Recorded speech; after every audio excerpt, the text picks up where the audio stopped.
Shalom Aleichem. Bapak Yahweh memberkati saudara sekalian. Pagi ini saya akan menyampaikan satu materi yang saya beri tema jangan buka mulutmu. Namun sebelumnya kita akan berdoa terlebih dahulu. Ada penyerahan anak pagi ini, yaitu Gabriel Bian Immanuel yang lahir tanggal 15 Juni yang lalu. Dan saya undang untuk kedua orang tuanya, Bapak Adi Kurniawan dan Ibu Kurnia Sari Tirta, bisa maju ke depan. Ya, kita akan sama-sama berdoa ya Bapak Ibu untuk penyerahan anak, yaitu Gabriel Bian Immanuel. Mari kita akan sama-sama berdoa. Dalam nama Bapa Yahweh yang Maha Pengasih dan Penyayang, saat ini di hadapan kami ada sepasang suami istri yang telah Engkau karuniakan anak, yaitu Gabriel Bian Immanuel. Saya berdoa untuk menyerahkan anak ini di dalam tangan-Mu, karena terhitung mulai saat ini, anak ini menjadi milik Bapa Yahweh sampai selama-lamanya. Tidak akan ada kekuatan sebesar apapun yang bisa menjamah anak ini kecuali kekuatan tangan kasih-Mu. Terima kasih Bapa, kami berdoa di dalam nama Bapa Yahweh, dalam nama Adonai Yeshua HaMashiach dan di dalam Roh Kudus. Saya putuskan segala kekuatan kutuk keturunan. Kami tolak, kami singkirkan di dalam nama Adonai Yeshua HaMashiach. Dan terhitung mulai saat ini, anak ini ada dalam perlindungan kasih Bapa Yahweh. Kirim malaikat-Mu untuk mendampingi Gabriel Bian Immanuel. Sehingga ketika kelak sekolah, jikalau Yeshua belum datang, maka anak ini akan memiliki kepandaian di atas rata-rata. Terima kasih Bapa Yahweh. Kami mematahkan segala kekuatan kuasa kutuk, sakit penyakit, malapetaka, kemiskinan, dan kegagalan. Kami tolak di dalam nama Adonai Yeshua HaMashiach. Mulai hari ini, anak ini ada dalam perlindungan kasih Bapa. Terpujilah Engkau di dalam nama Adonai Yeshua HaMashiach, kami sudah berdoa. Amin. Haleluya. Selamat ya. Bapak Yahweh berkati. Haleluya. Baik, Bapak Ibu, kita akan lanjut, yaitu kesaksian dari Bapak Ruli. Bisa maju ke depan. Mana ini? Oh, ini, oke. Cek. Shalom Bapak Ibu Saudara. Saya Ruli, perkenalkan. Seharusnya yang kesaksian ini anak saya yang besar, si Jamie ya, sama Beverly sebenarnya. Cuman Jamie sudah di Jakarta sekarang, sudah seminggu ini ya. Saya mempunyai dua kesaksian yang luar biasa, sebenarnya kebangetan sih. Saya setengah umur saya sudah beribadah di sini, baru sekali ini saya maju ke depan untuk kesaksian. Tapi sudahlah, ini saya bayar harganya sama public management saya, WhatsApp, saya mau kesaksian, saya mau bayar harga, bayarnya sekarang. Jadi gini, periode awal tahun 2024, saya punya dua anak, yang kecil lulus SD, yang gede lulus SMA. Untuk pendidikan selanjutnya, saya mempunyai pemikiran gini, yang ini kalau yang gede kuliah, itu biayanya gede banget. Tahu sendiri kan sekarang kuliah itu angkanya sudah puluhan juta. Nah saya berpikir gini, Dek, kamu masuk negeri aja ya, karena statusnya kalau negeri itu nggak bayar alias gratis, walaupun ada pungutan. Cuman waktu itu dia agak setengah hati waktu itu, karena dia pengennya yang sekolah lain yang swasta, karena banyak dari teman-temannya yang mau masuk swasta. Tapi dia mau menjalani yang SMP waktu itu ada pendaftaran PPDB cerdas di SMP Negeri 1 Magelang. Yang diambil cuma 120 anak dari PPDB cerdas tersebut. Cuman dia nggak lolos. Ya sudahlah, nggak apa-apa. Kita daftar pakai jalur yang lain yaitu Yonasi. Kebetulan KTP saya itu beralamat sesuai mertua saya. Jadi sewaktu saya menikah, saya menggabungkan KTP saya ke KTP istri saya. Jadi di daerah Samban sana. Kemudian singkat cerita, tiba saatnya PPDB zonasi. Jarak sih oke, sudah masuk. Tapi yang ada timbul masalah.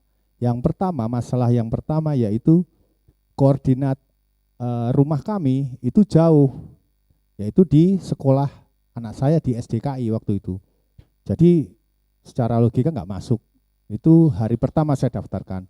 Masalah yang kedua, saya punya pemikiran ya udah, kamu tetap masuk swasta sebagai cadangan. Waktu itu saya bayar swasta pendaftarannya, pembayaran minimum. Waktu itu kurang lebih 300.000 saya bayar. Kemudian sudah aman kan jatah dia kursi di swasta, sudah dapat sekolah tuh yang kecil. Kemudian seiring waktu jadi masalah itu dari pihak sekolah swasta yang mengunci pilihan pertama. Jadi dia nggak bisa milih SMP 1 untuk pilihan yang pertama. Ya udah kekunci. Jadi dia nggak bisa masuk.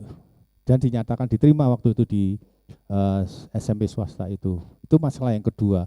Ada satu lagi masalah, jadi 3 sebenarnya. Itu data di Dapodik kalau nggak salah. Ya sudah, kita menunggu hari pertama, kedua, ketiga, kayak hari keempat deh. Itu hari yang terakhir saatnya berbenah. Nah, selama menunggu itu kita deg-deg juga. Ini bisa benar nggak ya? Nanti pada akhirnya, dan hari terakhir, hari Sabtu kalau nggak salah, saya datang lebih awal dari biasanya ke sekolah SMP 1 waktu itu. Dan puji Tuhan, timingnya itu ditutup kurang lebih jam 12 kayaknya. 2 jam sebelum itu sudah clear semuanya. Wah, puji Tuhan itu. Waktu itu saya sama mamahnya Selin itu, Siska ya kayaknya. Dia anaknya nggak masuk. Dia masuknya ke swasta waktu itu. Ya sudahlah, dia dimasukkan ke swasta. Dan anak saya melenggang masuk SMP 1. Puji Bapak ya, itu anugerah yang luar biasa buat saya.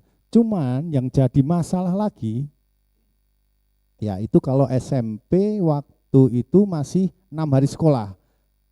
Jadi kalau sahabat kita lagi mikir nih, istri saya yang ngalah. Wah, aku sahabat nggak bisa nih, karena 6 hari sekolah. Sahabat kalau khotbahnya Pak Jameson itu mesti jam 6:30 baru selesai. Waduh, ini nggak keburu, anak saya nggak bisa bangun. Ya sudahlah, kita berdoa aja lah, gitulah. Dan akhirnya, wah, kita dapat bonus. Turun surat edaran SE-nya itu dari Diknas keluar kalau ada 5 hari sekolah. Nah, jadi puji Bapak Yahweh, sekarang istri saya bisa ikut sahabat lagi, anak saya bisa 5 hari sekolah. Puji Bapak Yahweh, itu yang pertama ya. Nah, kesaksian yang kedua soal Jamie. Saya mempunyai anak Jamie itu luar biasa, dikasih Bapak Yahweh, anak yang luar biasa. Jadi ketika masuk TK, dia itu belum bisa ngomong sebenarnya, masih au-au kalau ngomong, jadi nggak lancar dia. Kemudian masuk SD, puji Tuhan rankingnya selalu nomor 2, puji Tuhan ya, dari bawah. Jadi dia tuh endek-endeknya sekolah. Saya itu sampai disamperin sama gurunya. Pak, Bu, ini Jamie itu perlu dukungan, katanya. Dia itu bermasalah dalam tanda kutip. Saya coba sekali bawa ke psikiater enggak di rumah sakit biasa, di rumah sakit jiwa, tahu enggak? Di rumah sakit jiwa di RSJ sana, di Pusat Tumbuh Kembang Anak namanya. Sekali saya bawa ke sana. Puji Tuhan enggak apa-apa sih sebenarnya, memang dia agak terlambat aja. Saya itu setia mengantar Dia sekolah dari rumah saya waktu itu yang masih dekat SMA Taruna Nusantara ke Bayeman, hampir 7 kilo lah. 7 kilo saya sering bolak-balik. Saya sembari kerja, waktu itu masih kerja saya. Kemudian yang jadi luar biasanya juga, dia itu selalu lebih dari teman-temannya. Artinya ketika jam sekolah selesai, temannya sudah pulang, dia belum pulang, dia lebih lagi. Jadi saya kadang nunggu sejam, kerjaan saya di kantor masih banyak, dia tuh selalu over. Karena dapat bimbingan khusus dari gurunya. Saya, Tuhan terima kasih lah buat Jamie. Ya. Di sini ada saksinya sih sebenarnya, ada Noni, ada Shalom, Noni atau Shalom ya, sama itu. Kemudian ada Rimelda, anaknya Ibu Ella, sama yang terakhir itu ada Beauty. Nah, dia teman dari TKS sampai SD-nya. Ya sudahlah, kita tetap bawa doa anak ini.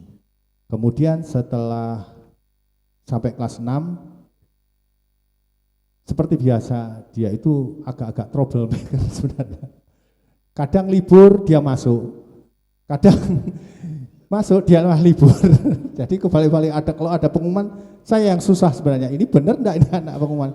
2 kali kan saya ngalami, sebenarnya libur dia harus masuk, dan saya harus bolak-balik ke rumah itu agak jauh sebenarnya, 14 kilo kalau pulang pergi.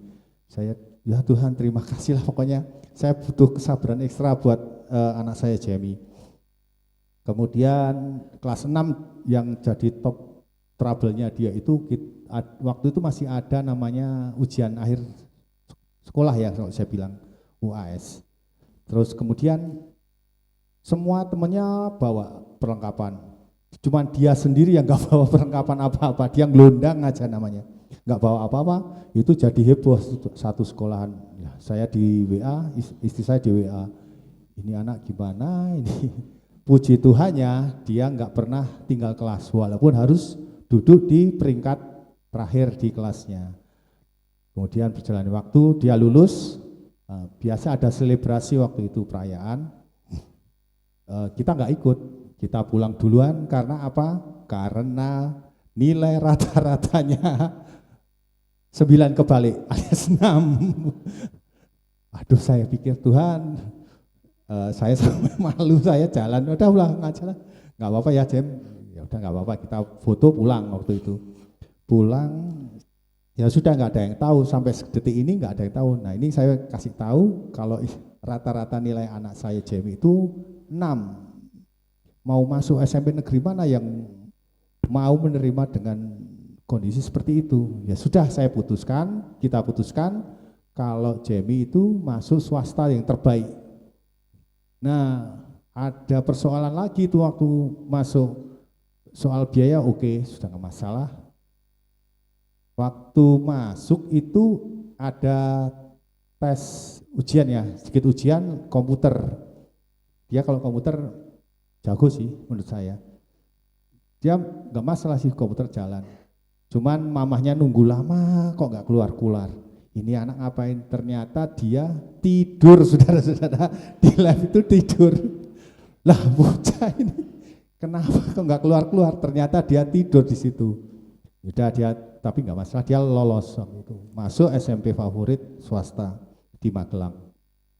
Cuman nggak bertahan lama waktu itu karena COVID ya, karena orang bilang COVID pandemik ya. Lulus jalur COVID. Lulus, dia masuk SMA. SMA nggak ada selebrasi juga waktu itu SMP. SMA itu kami berangan-angan dia juga masuk zonasi. Masuk SMA 3 pikir kami, karena jaraknya sekitar 850 meter dari rumah kami. Dan itu juga nggak diizinin Tuhan ternyata. Dia nggak masuk SMP 3, SMA 3 maaf, SMP 3 waktu itu. Yang masuk si Noni atau Shalom itu ya, dia masuk. Dengan jarak 850 meter, kok nggak masuk kita ya? Ya sudahlah, kita coba cari yang lain. Waktu itu pilihannya SMA 1. Jam, ini masuk nih kalau SMA 1, saya lihat itu rankingnya sama kilometernya masih masuk. Waktu itu saya hitung dari aplikasi itu sejauh 1,2 kilo lah. Puji Yahweh hasilnya itu masuk. Tuhan izinkan Jamie masuk SMA 1, masuk SMA favorit waktu itu. Yang jadi masalah juga, Jam, kamu mau masuk apa? IPA apa IPS? Kalau IPA ngitung, kalau IPS hafal. Kalau hafalan dia agak jeblok ternyata. Dan ya sudah IPA aja. Kemudian dia masuk di MIPA 1 berarti kelas 10 ya kalau yang SMA ya. 10 MIPA 1 bareng sama teman-temannya waktu SD itu banyak sekali. Jadi juara-juara kelasnya Jamie waktu SD itu masuk di situ semua, ngumpul di situ semua. Dan puji Tuhan Jamie tetap di 2 terbawah lagi di SMA. Nah itu juara bertahan dialah. Tapi kalau secara paralel waktu dia lulus dia ada di tengah-tengah. Jadi dari berapa kelas ya? Banyak, sekitar 7 kelas dia ada di tengah-tengah, puji Yahweh. Dia ada progresnya. Itu juga masih online waktu itu karena pandemik. Jadi masih online. Dan waktu saya ingat betul waktu dia sudah mulai sekolah tatap muka, dia pulang itu nangis sambat sama mamahnya. Kok susah ternyata. Tapi kita beri dukungan. Dan singkat cerita, langsung kelas 3 kemarin dia lulus Januari kemarin.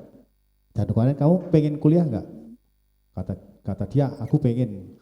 Ya sudah kita nyari kuliah. Saya waktu itu punya pemikiran, saya lulus dari sebuah dulu PTS, sekarang jadi PTN ya, di Jogja.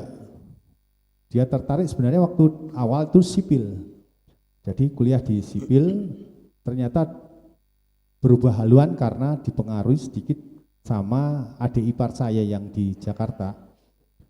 Dia berubah jadi pengen di teknologi mineral ceritanya, FTM.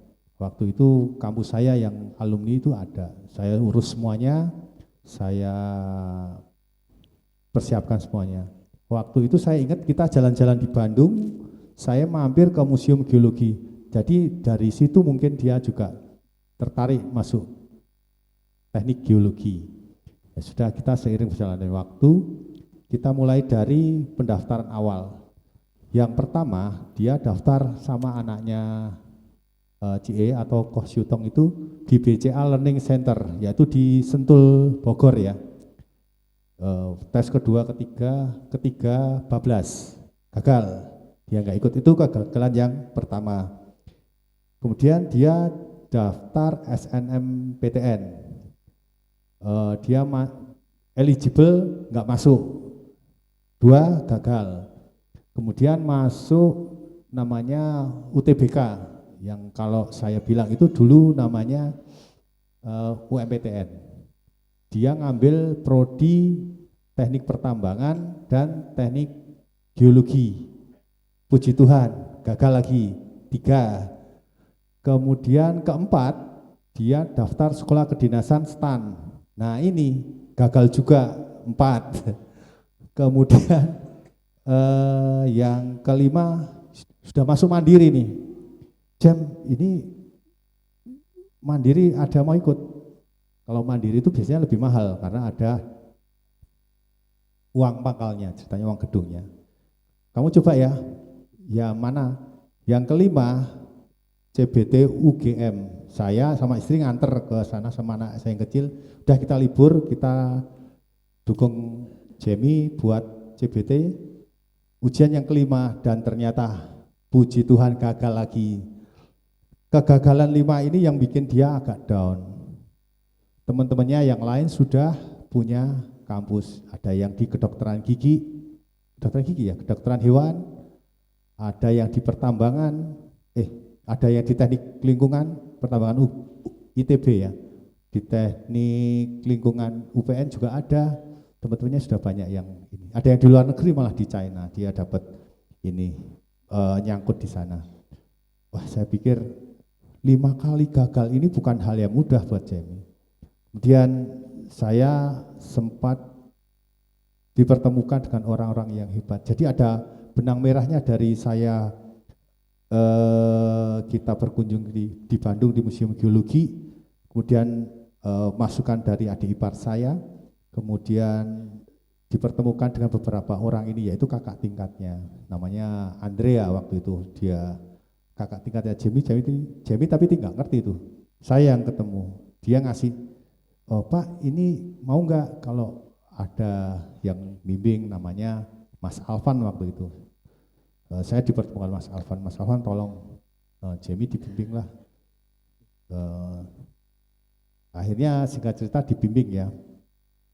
Kemudian kita daftar mandiri yang di UPN. UPN ngambil lagi yang teknik pertambangan dan teknik geologi. Jadi itu ya. Singkat cerita lagi, saya deg-degan waktu mau buka hasilnya. Wah ini gagal yang ke-6 ini.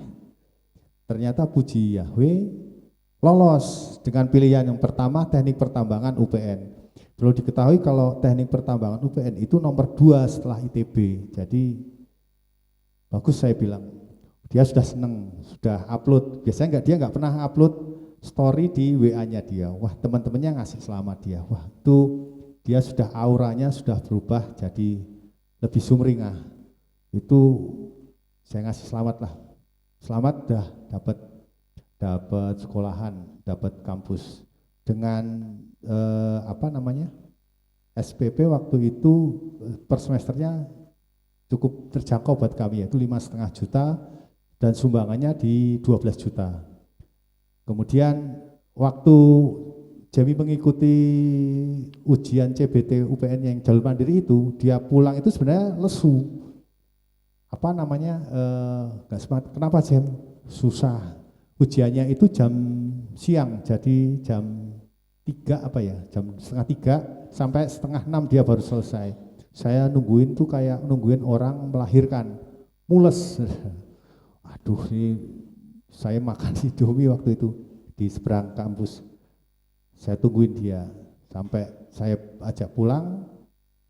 Malam saya jam 8 baru selesai mandi, selesai apa-apa istri saya nyeletuk. Ini kok ada pendaftaran namanya SIMA UI, dia itu jalur mandiri tanpa uang gedung waktu itu namanya, kalau SIMA UI. Kemudian, maksud sih, jam 9 saya ingat saya buka-buka, istri saya tidur malahan, sudah tidur saya buka-buka, saya capek sebenarnya. Ya udahlah saya daftarin, saya buka SIMA UI, saya daftarkan waduh, pendaftarannya itu 500.000 saudara. 500-nya sih nggak masalah buat saya. Setiap kelipatan satu tambahan jurusan, pilihan jurusan tambah 100.000. Ya sudahlah, enggak apa-apa lah. Saya coba di situ kok ada scholarship atau beasiswa, iseng-iseng berhadiah nih. Mumpung sepi waktu itu.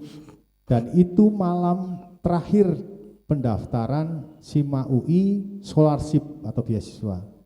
Jam 12 tengah malam. Saya coba utak-atik masuk ya. Pertama saya masuk pakai jalur reguler yang tidak pakai scholarship. Saya tapi kok ada yang menggerakkan, coba diketik aja yang didaftarkan aja yang scholarship. Yang tadi semula reguler saya batalkan waktu itu. Saya batalkan, saya masuk ke yang scholarship. Bisa. Sudah nggak bayar, kasih gratis, bisa masuk. Cuman 2 pilihan waktu itu saya kasih geologi. Saya yang daftarkan sebenarnya, anaknya tidur karena capek mungkin. Sama geofisika. Cuman kok 2, di situ bisa 4 ternyata. Saya batalkan lagi. Saya 3 kali batalkan, saya yang terakhir tambah lagi teknik lingkungan dan ilmu komputer. Sudah aman nih jam 12, setengah 12 malam. Saya sudah pastikan semuanya aman, semuanya baik-baik saja, persyaratannya cukup. Sudah selesai kan, saya tidur waktu itu. Dan kemudian tanggal 23, kan tadi UPN sudah deal tuh yang pertambangan. Tanggal 23 itu hari terakhir pembayaran uang harus masuk. Waktu itu harus membayar full payment yang semesteran 5,5 plus 70% dari IP atau sumbangan pendidikannya. Saya bayarkan, berikut kosnya. Waktu itu saya keluarkan hampir 15 juta. 15 juta saya bayarkan tepat tanggal 23. Sementara SIMA UI pengumuman tanggal 26. Kalau enggak saya bayar, ya kalau UI-nya keterima. Kalau enggak, bablas kabeh. Saya enggak dapat kampus dari gap year tahun depan. Ya sudah kita bayar. Dan benar tanggal 26 kejutan yang luar biasa buat kami. Jamie diterima di SIMAK UI jalur beasiswa, tapi jalur beasiswa pun itu masih menunggu ketetapannya kemarin tanggal 8 sebenarnya. Baru ada pengumuman. Wah, itu sukacitanya Jamie tambah double. Dan kemarin sesudah diterima, kita nggak ngapa-ngapain ternyata. Tiba-tiba dapat WA dari namanya Yemima. Kebetulan kami punya ponakan namanya Yemima juga. Dia pikir iseng-iseng ini anak. WA Jamie di jam sekolah. Dia bilang, Jam, kamu nggak ke UI, hari ini ada namanya Pemkes. Dia ngambil UI-nya, sementara UPN-nya masih berjalan. Kemudian waktu itu dia nggak reaksi apa-apa. Dan sore kami baru berunding, saya, istri saya, Jamie. Ini kayaknya bukan Yemima yang ponakan kami, sepupunya Jamie, bukan. Ternyata Yemima yang diterima di UI juga, jalur internasional, ngasih tahu ke kita kalau ada pemeriksaan kesehatan, dan terakhir itu tanggal 2. Waktu itu, tanggal 2 itu hari Jumat, sementara kita Kamis, waktu itu baru memutuskan untuk kita berangkat sore hari ke Jakarta. Perjalanan kalau normal itu 7-8 jam, saya biasanya nyetir sendiri. Kemudian kami berangkat, itu puji Tuhan sekali dikasih tahu Yemima, kalau enggak, Jawi enggak bisa Pemkes. Waktu itu Pemkesnya di klinik Makara UI di Depok. Kami transit sampai jam 1 pagi di Bintaro, di tempat adik saya yang paling kecil. Kami singgah di sana, istirahat di sana. Kami ada janji temu jam 10 untuk Pemkesnya. Itu bareng anaknya Deddy Kobusier, waktu itu dia bareng tuh pemeriksaannya. Nah, terus kemudian lewat Pemkes sudah kita nyari kos juga sudah.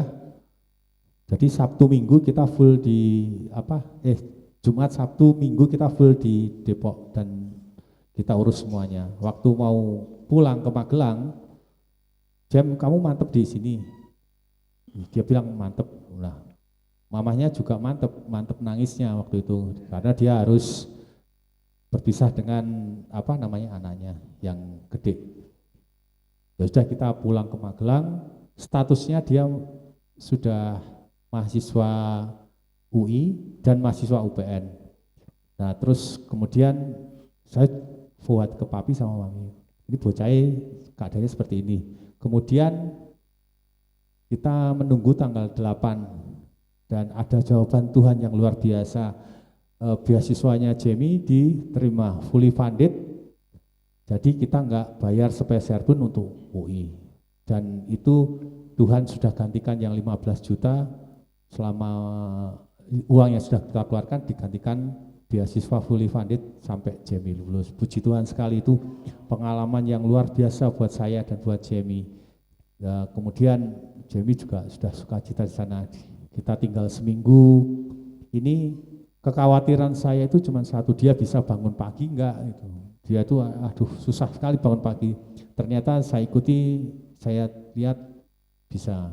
Ada beberapa teman yang saya punya teman di sana, saya titipkan ini anak biar kalau ada apa-apa bisa sedikit-sedikit dibantu. Nah, itu kesaksian yang luar biasa buat saya. Penantian dari saya Januari sampai bulan ini Agustus, perjalanan yang panjang. Dari runtutan itu, untuk masuk UI kita nggak keluar duit sama sekali. Memang kalau kesananya sih kita pakai duit ya, maksudnya untuk les pun kemarin kami buka toko, kami dapat sponsor dari satu produk, ngasih itu nilainya persis buat bayar Jamie les waktu itu. Dan luar biasanya Jamie bisa masuk UI. Pemikiran kita UI waktu itu, sekarang ini universitas nomor 1, siapa sih enggak yang enggak bangga masuk UI. ada benang merahnya dari awal itu sampai sepupunya Jamie pun masuk UI, tapi fakultas yang lain itu persis semuanya seturut apa yang kita pikirkan. Jadi untuk tahun ini kita benar-benar lega, semua biayanya sudah terselesaikan, puji Tuhan, semua sudah Bapak Yahweh sediakan. Bila kami mendapat mujizat yang luar biasa, saya percaya setiap pergumulan Bapak, Ibu, Saudara semuanya yang ada di sini, kalau mempunyai pergumulan, saya pasti percaya bahwa Bapak Yahweh akan membackup Bapak, Ibu, Saudara semuanya. Amin. Terima kasih, itu kesaksian dari saya. Bapak Yahweh memberkati.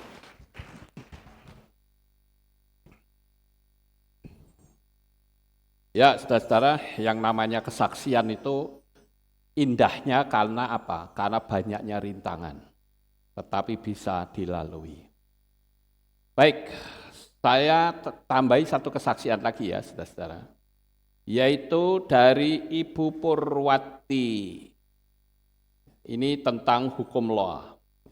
Shalom Papi Lukas, saya mau bersaksi sehubungan dengan hukum loa yang sudah saya lakukan, sudah 3 pernyataan yang sudah dijawab Tuhan. Ini yang pertama adalah anak pertama saya sudah diterima PNS tahun 2022. Saya bacakan tulisannya ya.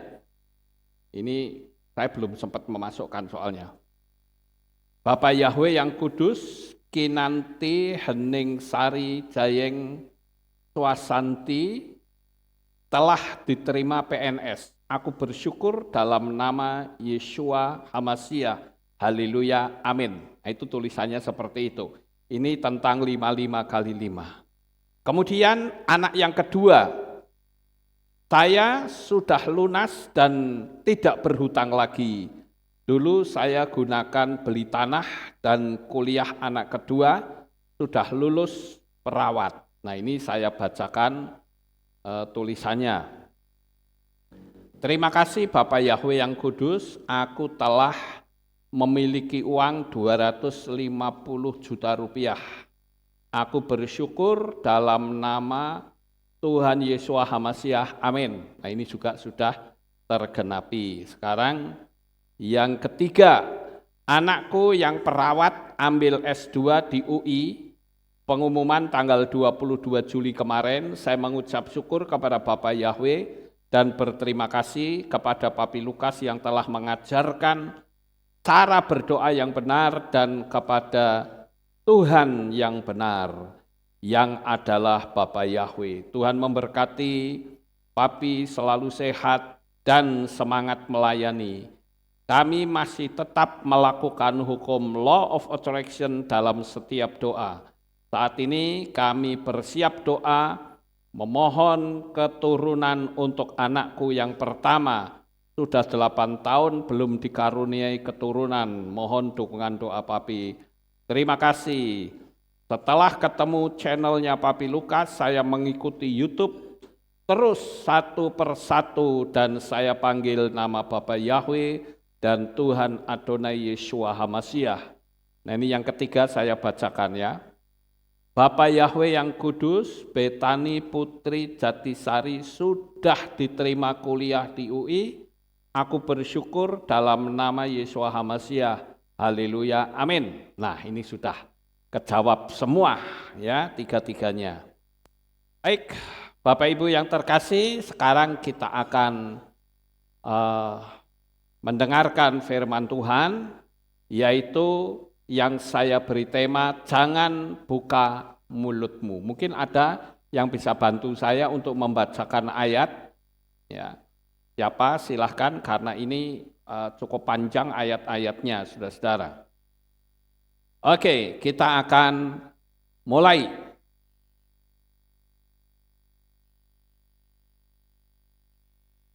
Mengapa kita perlu belajar etika moral?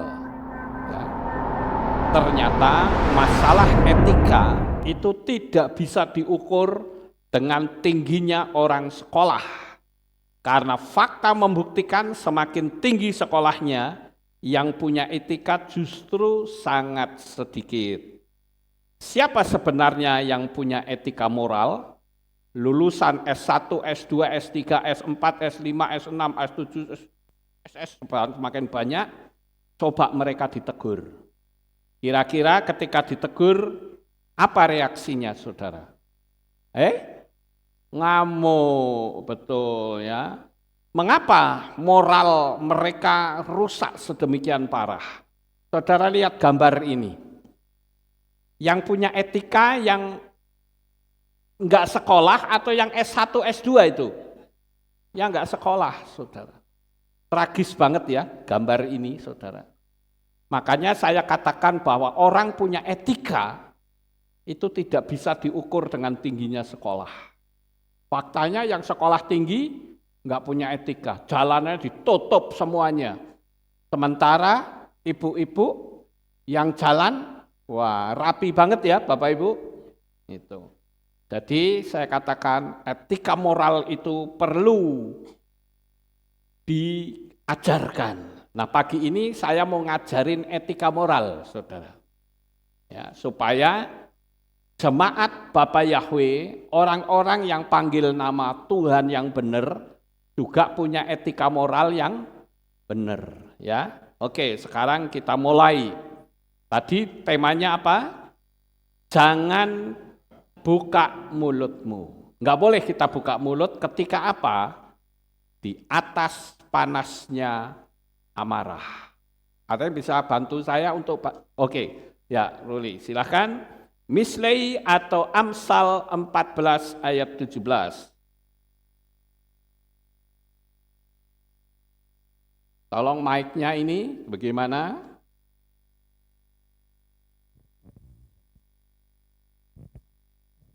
Misle atau Amsal 14 ayat yang ke-17. Siapa yang cepat marah bertindak bodoh, dan orang yang merencanakan kejahatan dibenci. Nah, siapa yang cepat marah, apa saudara? Bodoh sekali, ya. Orang kalau gampang marah itu bodoh. Ya. Nah, kebanyakan di zaman sekarang, orang mudah sekali kesulut. Orang lewat naik mobil, dilihatin, apa lo lihat-lihat? Lo orang punya mata kok, nggak boleh lihat. Aneh sekali, saudara. Ini sekarang ini nggak tahu ini spirit apa ini. Saya mungkin bisa berpikir ini dengan adanya spirit kuda merah itu ya. Merah itu kan bicara tentang emosi. Orang mudah sekali emosi. Ya. Itu yang pertama. Jadi kalau saudara marah atau ada rasa nggak nyaman, tutup mulut. Kalau ingin saudara selamat. Tapi kalau saudara terus marah, ngumbar marah, itu mengerikan. Justru pada saat emosi sedang diaduk-aduk, saya kasih tahu, itulah saatnya critical area di otak kita sedang lengah. Seharusnya kita menubuatkan diri kita sendiri dengan kalimat-kalimat yang dahsyat. Dan saya percaya saat emosi sedang diaduk-aduk dan kita menubuatkan hal-hal yang besar bagi dirinya sendiri, maka pasti terjadi. Jadi jangan gampang atau mudah ngumbar amarah. Kemudian yang kedua, tutup mulut saudara ketika saudara tidak memiliki semua fakta yang diucapkan orang lain. Mislei 18 ayat 13. Mislei 18 ayat yang ke-13. Jikalau seseorang memberi jawaban sebelum mendengar masalahnya, itulah kebodohan dan aib baginya. Nah, kita baru dengar, tidak tahu fakta, tidak tahu bukti, terus jadi penggosip. Itu disebut kitab suci apa tadi? Bodoh, saudara. Ternyata banyak orang bodoh sekarang ini, saudara. Hanya dengar, oh mas bener po? Wah langsung disebar kemana-mana. Inilah orang bodoh, saudara-saudara. Kenapa? Karena dia tidak punya fakta. Jadi telepon gendong. atau jadi mulut ember. Nah, mulut ember ini sebetulnya dosanya, saya kasih tahu ya, dosa para penggosip itu jauh lebih berat dari dosa perzinahan. Sekali lagi saya ulang. Dosa penggosip itu lebih besar dari dosa perzinahan. Anda tidak punya data, Anda tidak punya fakta, jadi penyebar gosip. Sekali lagi dosanya lebih berat dari berzina. Kenapa saya berani katakan begitu? Karena orang berzina itu hanya 2 orang. Tetapi kalau korban gosip itu daya hancurnya jauh lebih besar. Pernah ada seseorang yang telepon saya, dia bilang begini, Pak Lukas, saya sebetulnya pingin ikut bergabung dalam pengagung Bapak Yahweh, tetapi saya tidak jadi. Loh kenapa? Ternyata pengagung Bapak Yahweh itu banyak penggosip-penggosip. Lalu apa bedanya dengan saya yang jahat? Oh, jadi di situ akhirnya jadi penghambat. Betul nggak Bapak Ibu ya? Jadi jangan kita menjadi penggosip. Karena penggosip itu memiliki daya rusak yang sangat luar biasa. Maka di situ ada tulisan apa? Fact atau fake. Fake itu artinya palsu, fact itu artinya fakta. Lah kita pilih. Lawang masih belum ada kepastian. Anda juga tidak tahu datanya seperti apa. Kok jadi nyebarin gosip kemana-mana? Hati-hati Bapak Ibu. Para pengagung Bapak Yahweh harus bukan cuman mulutnya bersih karena panggil nama Tuhan yang benar, tetapi juga bersih dari penggosip. Amin. Sekarang yang ketiga, mulut kita harus diam jika perkataanmu menyinggung perasaan saudara yang lebih lemah. Tutup mulut, jangan bicara. Ya, artinya apa saudara? Kalau kita ngomong itu bikin tersinggung orang lain. Apalagi biasanya orang tersinggung itu ketika dia diserang pribadinya. Wah, ini jelas tidak boleh, lebih baik mulut kita ditutup. Kita baca ayatnya 1 Korintus 8 ayat 10 sampai 12. 1 Korintus 8 ayat 10 sampai 12. Sebab jika seseorang sampai melihat engkau yang memiliki pengetahuan sedang duduk makan di dalam kuil berhala, bukankah orang yang lemah hati nuraninya akan diteguhkan untuk makan hal-hal yang dikurbankan kepada berhala-berhala? Dan atas dasar pengetahuanmu itu, saudara yang lemah itu, yang bagi dia Hamasyah telah mati, akan binasa. Dan manakala berdosa terhadap saudara-saudara sedemikian rupa serta melukai hati nurani mereka yang lemah, maka kamu akan berdosa terhadap Hamasyah. Nah, saudara lihat. Ini inti dari ayat itu adalah jika perkataan kita menyinggung perasaan orang lain, itu kita sudah berbahaya di hadapan Tuhan. Ingat, ini bukan masalah etika moral saja, saudara. Tetapi ini bisa menjadi penghambat orang datang kepada Tuhan. Saya ambil contoh di zaman Yesua. Mungkin saudara masih ingat kisah ketika Yesua masuk ke Yeriko ya. Di situ ada seorang buta namanya siapa? Bartimeus, saudara. Waktu itu Bartimeus teriak-teriak, Yesua putra Daud, kasihanilah aku. Harusnya murid-muridnya bilang, Guru, itu ada orang butuh pertolongan guru. Ayo kita bantu. Ternyata tidak begitu. Tetapi justru menjadi penghambat. Dia berkata, diam kamu, jangan beribut. Makin ditahan, makin dihambat, teriakannya makin banter, saudara. Sampai akhirnya Yesua berkata, panggil orang itu ke sini. Artinya apa? Harusnya itu Yesua nyindir. Kamu dengar gak sih orang teriak-teriak itu? Kenapa kamu tutup mata? Kamu jadi penghambat. Harusnya kamu bawa ke sini. Makanya Yesua berkata, bawa ke sini. Lalu Yesua bertanya begini, mau apa engkau daripadaku, hai Bartimeus? Sekarang saya mau tanya, kira-kira Yesua tahu nggak keinginannya Bartimeus itu seperti apa? Oh tahu, lah kok tanya? Itu artinya Bartimeus disuruh membuat sebuah pernyataan yang akan ditangkap oleh hukum alam semesta. Kerinduan dia yang paling dalam itu apa? Itulah sebabnya ada yang namanya hukum law of attraction atau hukum daya tarik menarik. Yesus sudah tahu, tetapi dia butuh pengakuan dari Bartimeus. Sama seperti kita. Tadi kita sudah mendengar kesaksian dari Ibu Purwati. Ya. Dia punya keinginan apa? Ucapkan, tulis 55 kali 5. Sehingga 3 pernyataan itu berhasil semuanya. Loh Pak, saya sudah melakukan kok belum berhasil, tunggu. Ada waktu tertentu. Jangan kita mengambil logika dengan pikiran kita. Waktu Tuhan pasti terjadi. Amin. Nah sekarang kita lihat yang keempat.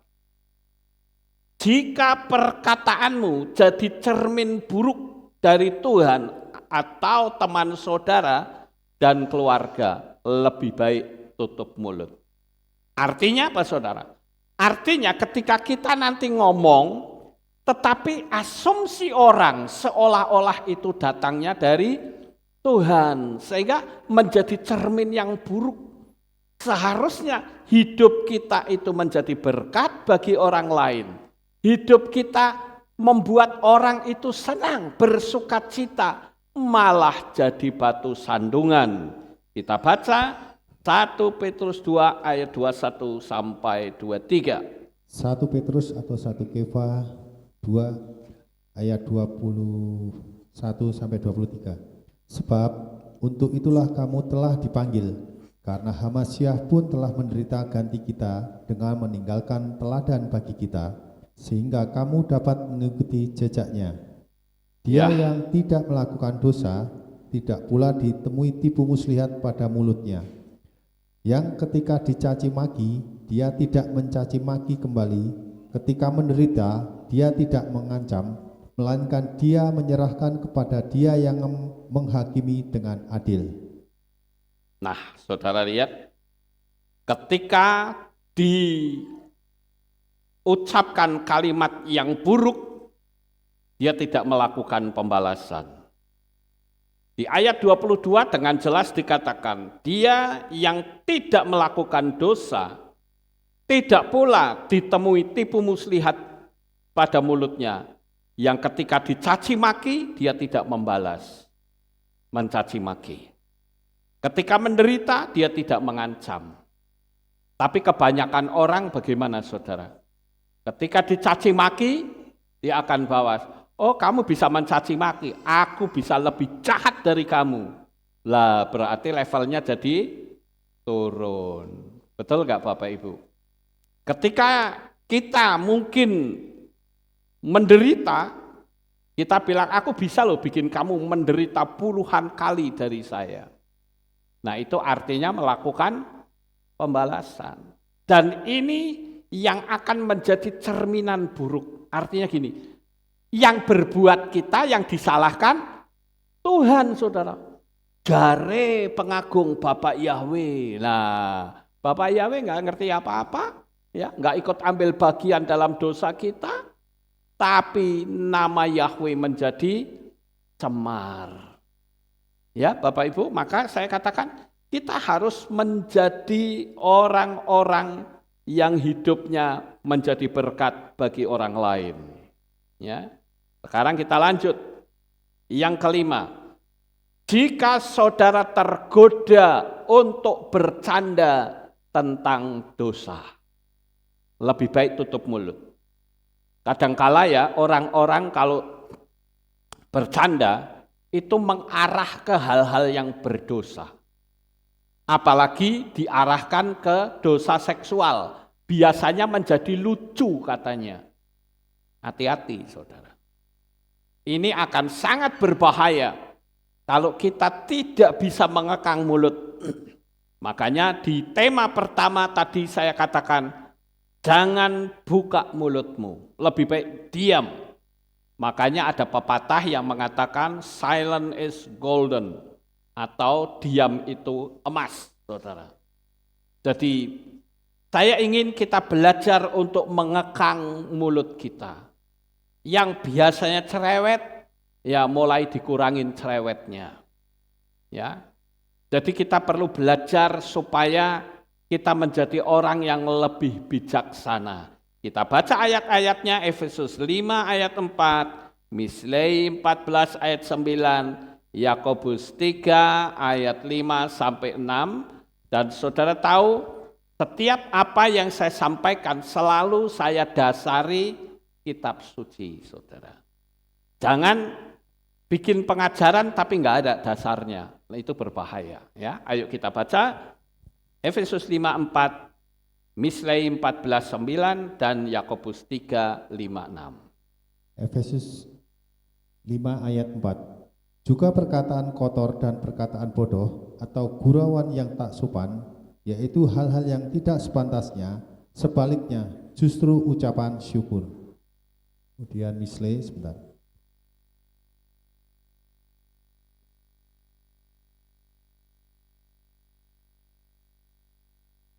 Amsal 14 ayat 9. Amsal 14 ayat 9. Orang-orang bodoh menertawakan persembahan penebus salah, tetapi di antara orang-orang tulus itulah yang berkenan. Kemudian Yakobus 3.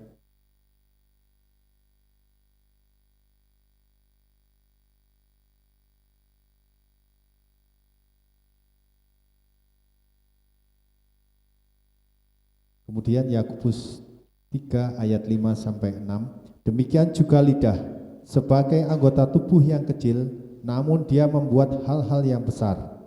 Lihatlah api yang kecil, betapapun lebatnya hutan, dia bisa mengubarkannya. Lidah pun adalah api. Suatu dunia kejahatan, lidah ditempatkan sedemikian rupa di antara anggota tubuh kita, hingga menodai seluruh tubuh dan membakar rangkaian kehidupan.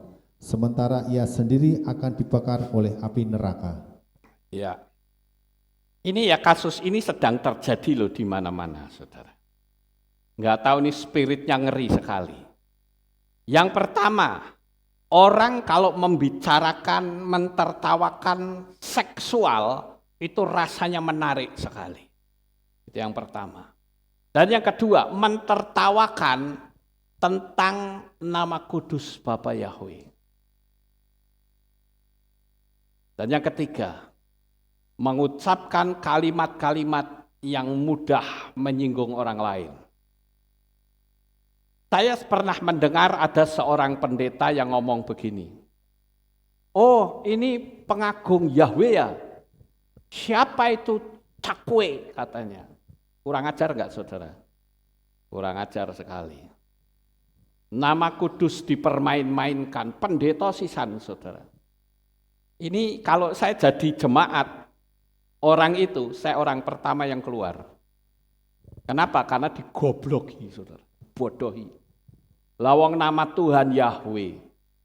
Mereka ya berkata haleluya, kok ditolak, dihina, dilecehkan namanya. Ini apa, saudara? Spirit apa ini? Ya. Saya kemarin juga diceritain oleh seseorang, ya. Dia adalah sopir Grab, dia cerita macam-macam, dia menginjil kepada orang, ternyata malah dilecehkan, enggak diterima. Ini ngeri sekali saudara. Maka saya katakan, kalau kita dengar pengajaran, terima dulu, tangkap dulu, kita pelajari.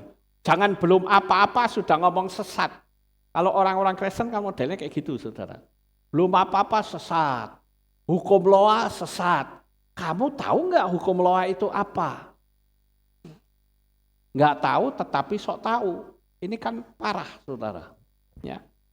Jadi saya katakan kita harus belajar untuk tutup mulut kalau ada hal-hal yang tidak berkenan. Sekarang kita lihat yang keenam.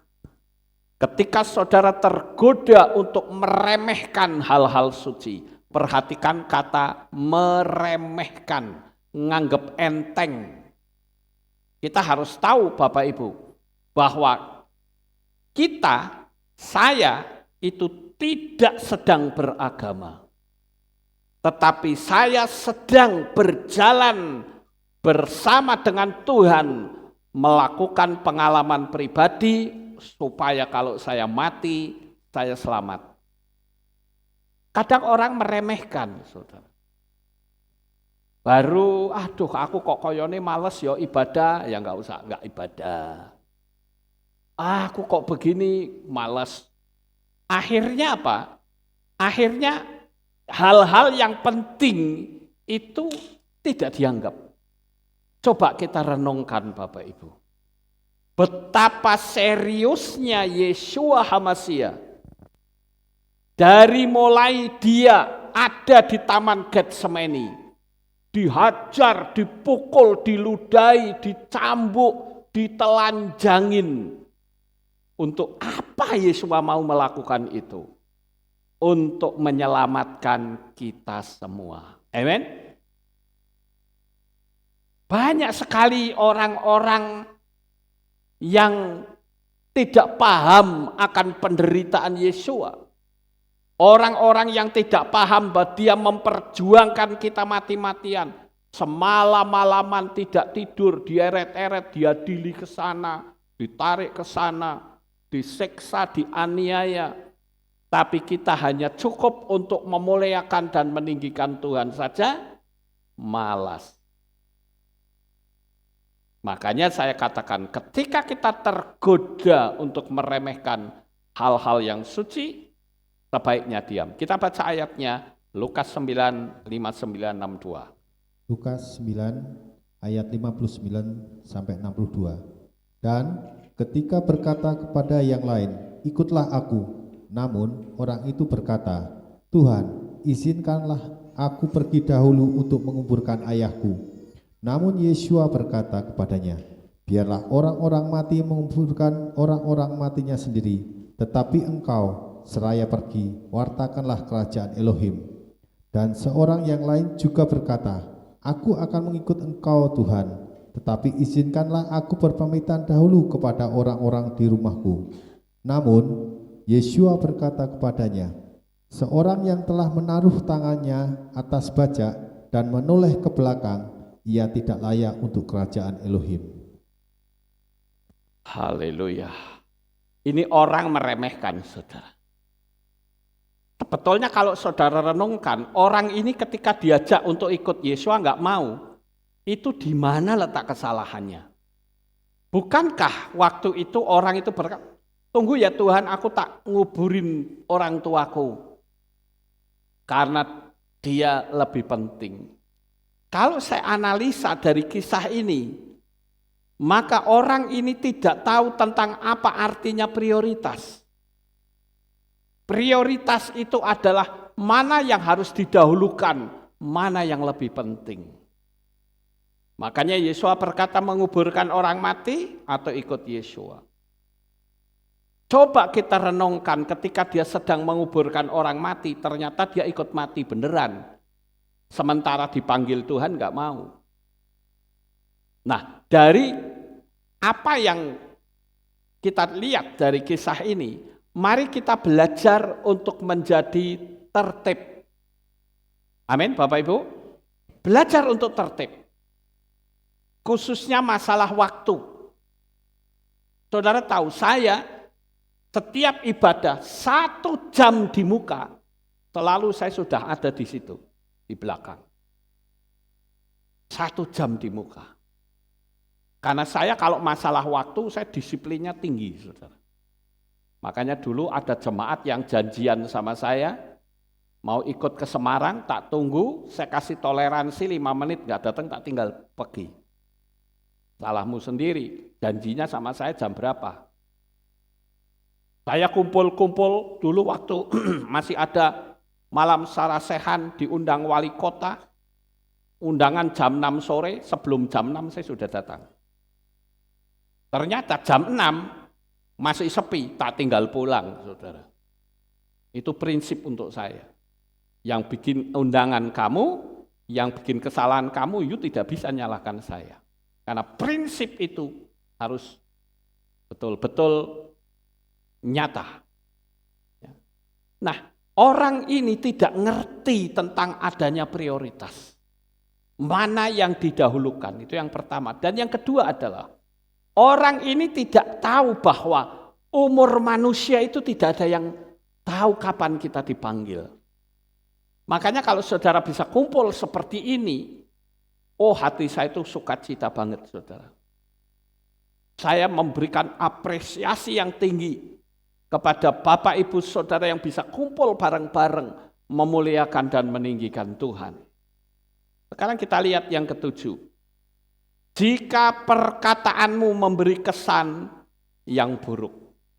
Nah, kadangkala saudara, ucapan-ucapan kita itu bisa melukai hati orang lain tanpa kita sadari. Dan kita tentu tahu bahwa hal itu membawa seseorang jauh dari Tuhan. Makanya seperti tema yang pertama tadi, lebih baik tutup mulut kita. Karena ada pepatah, mulutmu harimaumu. Kita mengucapkan hal-hal yang buruk, maka ucapan itulah yang akan menerkam kita sendiri. Misle atau Amsal 17 ayat 27-28. Misle atau Amsal 17 ayat 27 sampai 28. Siapa yang menahan perkataannya, dialah yang mengetahui pengetahuan, dan yang tenang rohnya adalah orang yang berpengertian. Bahkan orang bodoh yang berdiam diri akan disangka bijak. Siapa yang mengatupkan bibirnya menjadi berpengertian. Nah, saudara lihat, orang diam itu orang yang bijak. Paham Bapak Ibu? Kalau kita tidak setuju ya lebih baik diam daripada ngotot. Saya berulang kali itu diajak debat, tapi Anda salah sasaran karena saya orangnya nggak suka debat. Saya sampaikan firman Tuhan, kamu suka ya terima, tidak suka forget it, lupakan saja. Karena kalau debat itu bagi saya, itu orang ngajak berantem pakai tema. Ayo kita berantem yo, ayo temanya apa? Kan gitu saudara. Berantem pakai tema, sudah begitu yang dibicarakan nama kudus Bapak Yahweh. Waduh itu enggak etis banget Bapak Ibu. Ya, saya berulang kali diminta untuk berdebat. Saya bilang, lawang imannya saja sudah beda kok. Kamu agama lain, aku percaya kepada Bapak Yahweh. Apa yang mau diperdebatkan? Saya mau ikut kamu sampai mati nggak akan bisa. Begitu juga kamu, gengsimu tinggi, nggak mungkin ikut saya. Buktinya saya dulu waktu masih senang debat, banyak orang yang tidak bisa jawab karena saya pakai nama Yahweh dengan dasar kitab suci.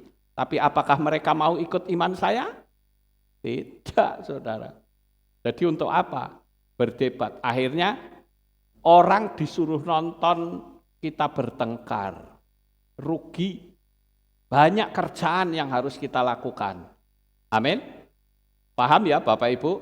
Jadi kalau saudara memberitakan nama Yahweh diajak debat, sudah dipastikan orang itu tidak akan mau percaya.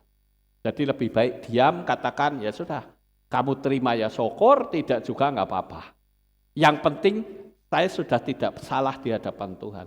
Darahmu tidak bisa tuntut aku.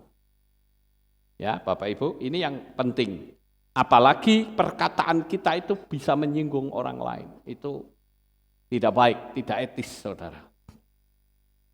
Jika masalahnya bukan urusanmu, seringkali kita suka ikut campur. dengan masalah orang lain yang bukan urusan kita. Kadangkala kan ada orang yang suka tanya ya, sakjane masalah apa toh? Nah, padahal dia sebetulnya jadi telepon gendong, saudara. Dapat berita di sini, dia jadi juru berita, nandingi malaikat Gabriel.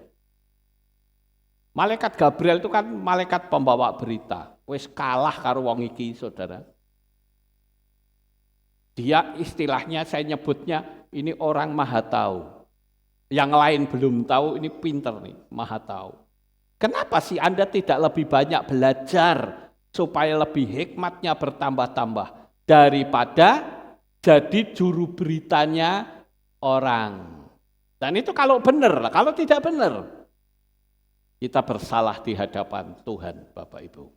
Ya, nah ini ada ayat-ayat, saya pikir nggak usah dibaca dulu deh, nanti baca sendiri di rumah ya, supaya nggak terlalu lama. Karena ini tiap poin saya kasih ayat, tiap poin saya kasih ayat, ya supaya membuktikan bahwa apa yang saya sampaikan itu ada dalam kitab suci, ya supaya nggak terlalu lama. Sekarang yang ke-9, jika perkataanmu dapat merusak nama baik atau mematikan karakter orang lain atau persahabatan. Nah ini penting, saudara.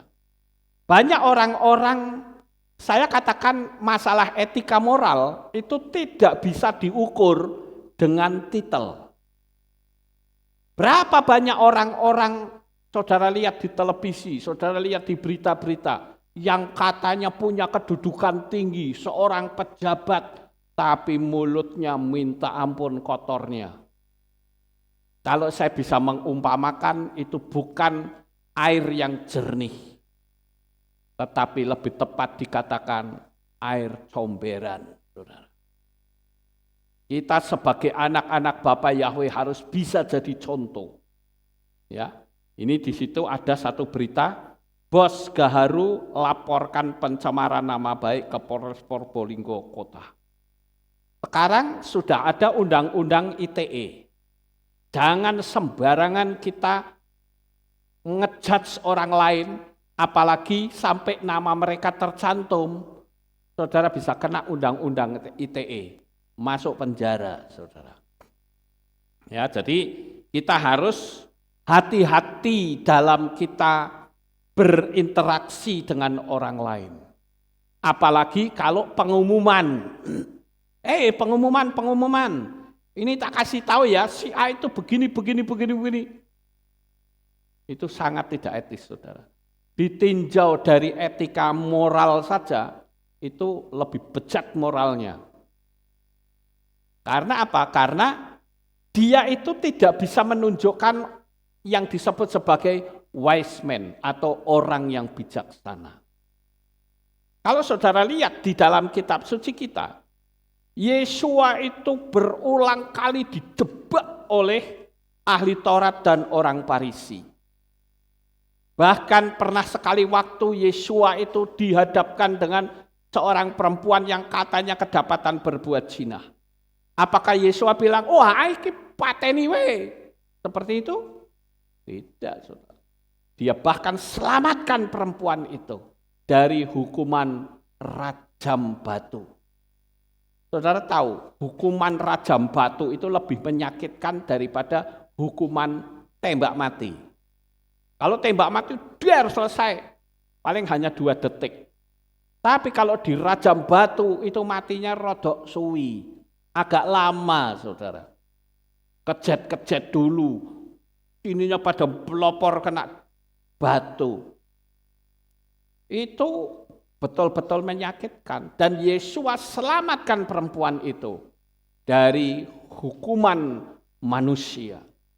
Hati-hati kalau nulis apapun baik di Facebook maupun ngomong di YouTube atau di platform yang lain. Kalau ada orang yang tidak terima, saudara dilaporkan selesai hidupmu. Saya sudah kasih ingat, jemaat Aleph Tau maupun para subscriber, hati-hati. Saya mengasihi saudara semua. Jangan sampai saudara terkena jerat hukum, habis uangmu saudara. Paham? Ya. Sekarang yang ke-10. Jika saudara tidak bisa bicara dengan tenang, biasanya ketika seseorang itu berhadapan dengan masalah, hatinya gelisah, hatinya enggak tenang, lebih baik diam saudara. Karena ada ayat firman Tuhan juga yang mengatakan, kalau kita mau berdiam diri, maka Tuhan memberi hikmat tambahan. Nanti di otak kita tiba-tiba muncul solusinya, muncul jalan keluarnya. Ada ayat yang berkata begini, di dalam tinggal tenang terletak kekuatanmu. Jadi ketika kita tenang, teduh, Tuhan beri saya hikmat akal budi, saya menghadapi masalah besar, bagaimana jalan keluarnya, beri hikmat.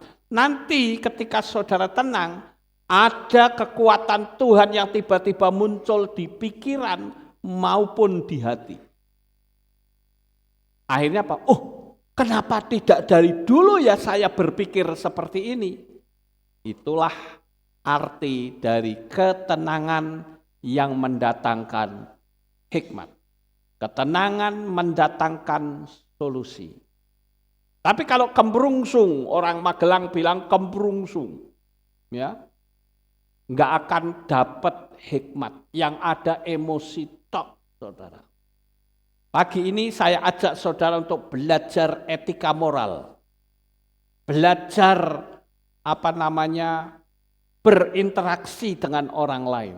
Sehingga kehidupan saudara menjadi berkat bagi orang lain. Saya nggak peduli titel saudara apa. Karena tadi awal saja saya sudah kasih tahu. Orang yang titelnya tinggi, etikanya nggak punya. Tapi orang embok-embok, ibu-ibu yang naik sepeda, dia bisa teratur rapi. Ya. Jadi ketika saudara pikirannya tidak tenang, hati-hati. Lebih baik diam, ya Bapak Ibu, daripada nanti timbul masalah baru. Yang ke-11, jika saudara menjadi orang yang bocor mulut.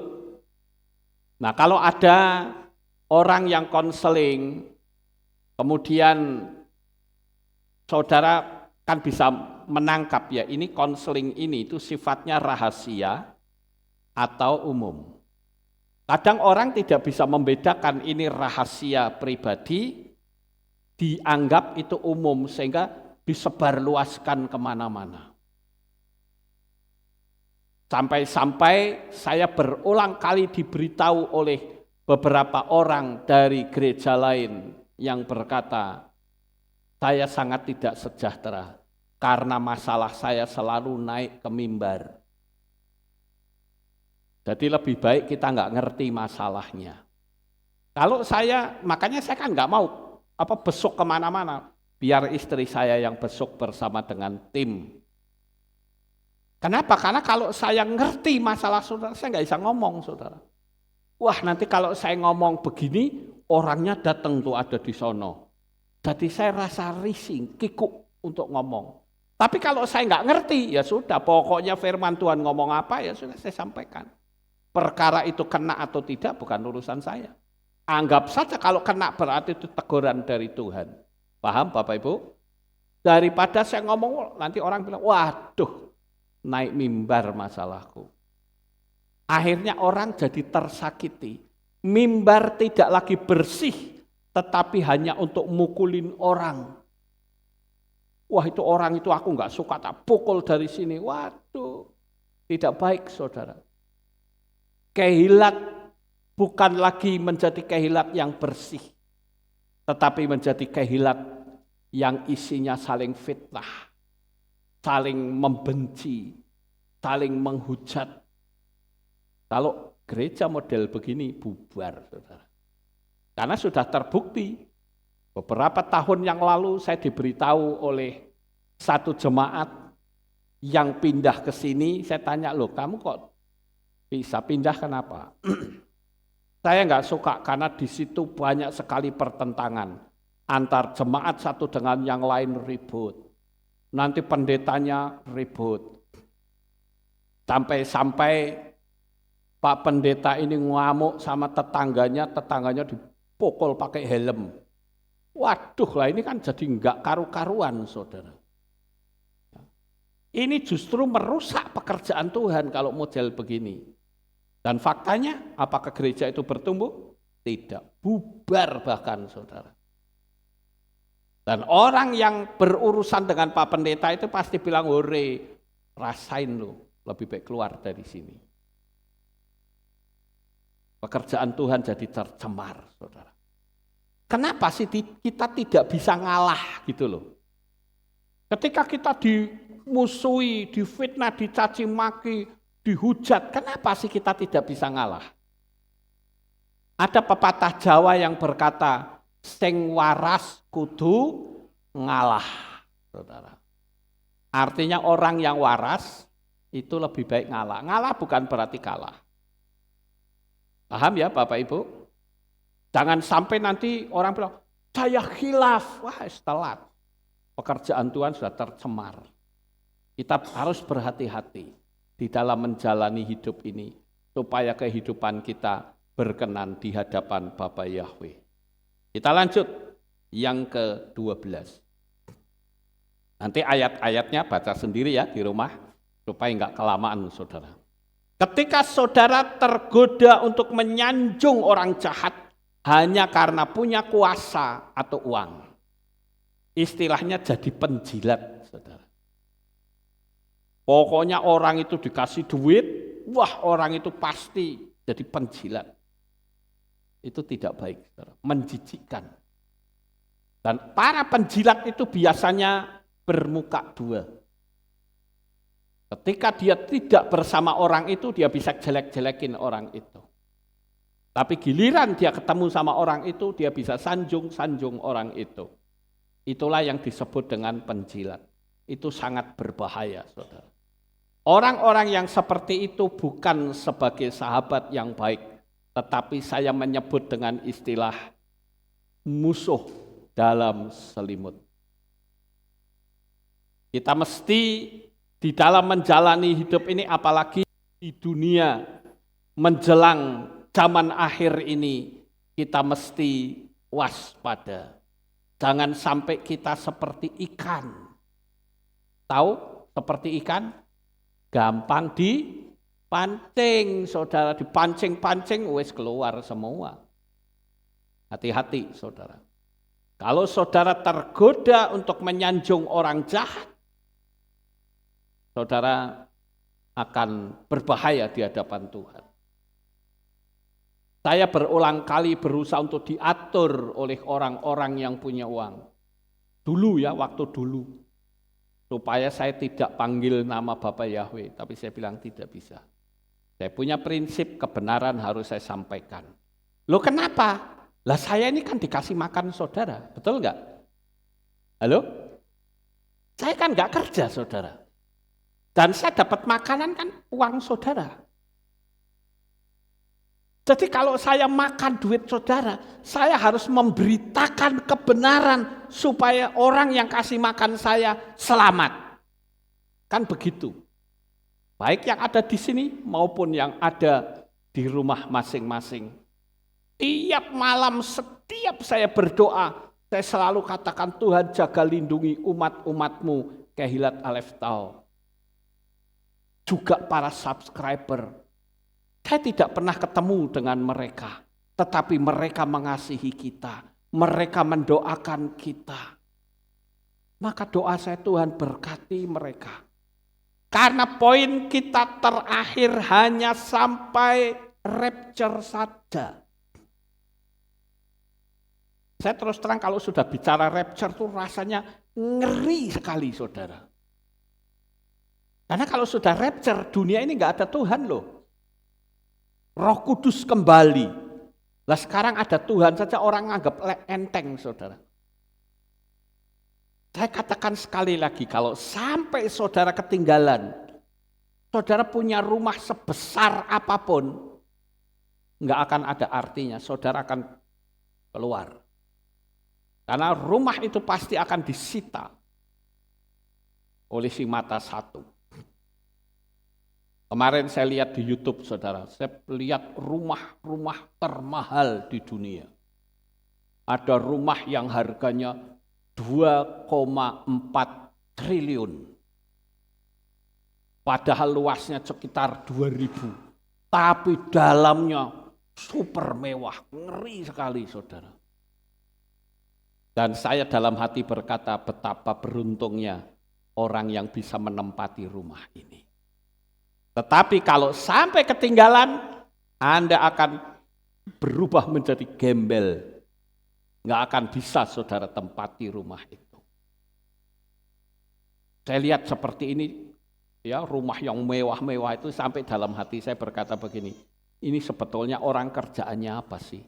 Kok bisa punya rumah 2,4 triliun, saudara. 2,4 triliun itu kan berarti 2.000 miliar plus 4 miliar ya, 2,4 ya. Apa? Iya. Saya kalau sudah hitung-hitung duit mesti rocok seloyo, saudara. Ya segitulah pokoknya, banyak duitnya, saudara ya. Tapi nantinya nggak bisa dipakai. Tabunganmu juga tiba-tiba jadi nol. Nanti akan ada pengumuman gini. Dengerin ya. Ini prediksi saya. Pengumumannya begini. Terhitung tanggal 1 September, jika saudara tidak menjadi member si mata satu, maka Anda akan dianggap sebagai pemberontak. Anda adalah teroris yang tidak layak untuk memiliki properti apapun. Jadi segera daftarkan nama saudara menjadi anggota si mata satu itu. Ayo, kalau ada pengumuman gini, saudara mau lari kemana, ayo? Ayo, saya tanya nih, saudara mau lari kemana? Mau lari ke hutan? Di hutan sudah ada, sinyal, saudara. Ini sekarang kita sudah pakai Starlink loh, saudara. Ya, baru kemarin kita pasang, jadi sudah pakai Starlink. Tinggal nanti disempurnakan, kabel yang masuk ke multimedia ini akan diganti fiber. Ya. Supaya apa? Supaya cepat. Kalau yang kemarin, saya nggak perlu sebut produknya lah, nggak enak, saudara. Itu lelet, kadang mati-mati, saudara. Istilahnya kayak nenek-nenek jalan. Angkluk. Kalau sekarang, wush, cepat sekali. Saya langganan internet 50 Mbps, masuknya cuma 8. Kemarin di Starlink saya coba masuknya 103 Mbps, saudara. Cepat sekali. Dan sekarang ini teknologinya ngeri, saudara. Saya sudah lihat ya, di China, kita masih 4G ya, 4 generasi. Yang nanti yang akan dipakai 5G. Di China sudah 6G. Sudah bisa orang operasi jarak jauh, saudara. Jadi saudara sakit jantung, sakitnya gampang, dokternya sambil pesiar bisa operasi saudara jarak jauh. Sekarang sudah ada alat kedokteran gigi yang menggunakan AI. Orangnya cuma tinggal tiduran saja. Alatnya yang operasi saudara, yang beresin gigi saudara. Itu teknologinya ngeri, saudara. Jadi bukan cuma teknologi ya robot bisa jadi teman hidup, bukan cuma itu saja. Sekarang sudah menyeluruh. Bahkan pembuat teknologi AI menyesal luar biasa. Jadi film Terminator akan segera terjadi dalam dunia ini. Waktu yang lalu saja ada ilmuwan Jepang beberapa ilmuwan Jepang yang mati ditembak oleh robot buatannya sendiri. Kemarin saya dikasih video lucu, saudara. Ada robot tukang masak ngamuk robotnya, saudara. Entah saudara sudah dapat atau belum videonya. Ngamuk itu balang kayak gitu. Wah, lucu juga ini robot ngamuk. Ya. Sekarang orang juga sudah mulai tertarik dengan robot istri, saudara. Oh iya betul itu, robot istri, saudara. Jadi nggak perlu punya istri, beli saja robot, saudara. Dia bisa kok diajak hubungan seksual. Cuman saya mikir lagi, nek korslet, bubar saudara-saudara, ya. Tapi ya itulah. Saya bilang ini teknologi mengerikan, saudara. Kadangkala orang lulusan universitas itu bisa diragukan. Kenapa? Karena orang bikin artikel cukup 10 menit bisa dapat buku setebal 500 halaman. Pakai apa? Teknologi AI. Jangan main-main, ini manusia musuhnya robot loh saudara. Jangan saudara anggap ini zaman enak, saudara bermusuhan dengan robot. Dari film Terminator betul-betul bisa terjadi. Makanya kalau kita nggak pinter-pinter, waduh, musuh kita berat deh, saudara. Ya, ini kembali lagi ke firman Tuhan yang ke-13. Ketika disuruh untuk jadi saksi dusta, saudara harus berdiam diri, jangan berbicara. Karena saksi dusta itu sesuai dengan Torah. Dikatakan janganlah engkau menjadi saksi dusta, janganlah kita menjadi orang yang bohong. Disuruh bersaksi. Makanya kalau kita berhadapan dengan kursi pengadilan Tuhan, maka si hakim akan bertanya begini, saudara saksi, apakah benar Anda menyaksikan peristiwa itu atau Anda ada di tempat itu? Matang kita saudara. Kalau ditanya seperti itu, enggak. Makanya jangan berkata aku bersaksi, tetapi berkata aku mendengar. Kalau saudara tidak pernah menyaksikan kok berani ngomong bersaksi, Anda kena hukum. Maka saya katakan kita mesti hati-hati banget menjalani hidup ini saudara. Ya. Kita lanjut yang ke-14. Saat kondisi pikiran dan hati sedang lelah, lebih baik diam. Karena kalau kita diam, sekali lagi hikmat Tuhan itu turun atas kita. Diam, pasrah, menyerahkan diri sepenuhnya kepada Tuhan, maka percayalah, sebesar apapun masalah saudara, selesai semuanya saudara. Entah saudara mengaminkan apa yang saya sampaikan atau masa iya sih. Tapi saya menyampaikan apa yang benar. Seberat apapun. Sekali lagi seberat apapun. Masalahmu pasti selesai di tangan Tuhan. Karena Bapa Yahweh itu Maha Kasih. Dia sangat mencintai saudara. Kemarin saya juga iseng-iseng buka foto-foto lama di kehilat kita. Saya lihat ya Tuhan, si A ini sudah meninggal. Si A ini meninggalkan Tuhan. Si A ini meninggalkan kita. Si A ini kembali. Aduh, itulah rona kehidupan manusia. Warna kehidupan manusia. Saya berkata orang ini saat meninggal dalam kondisi iman yang prima. Dalam kondisi iman yang sedang tinggi-tingginya.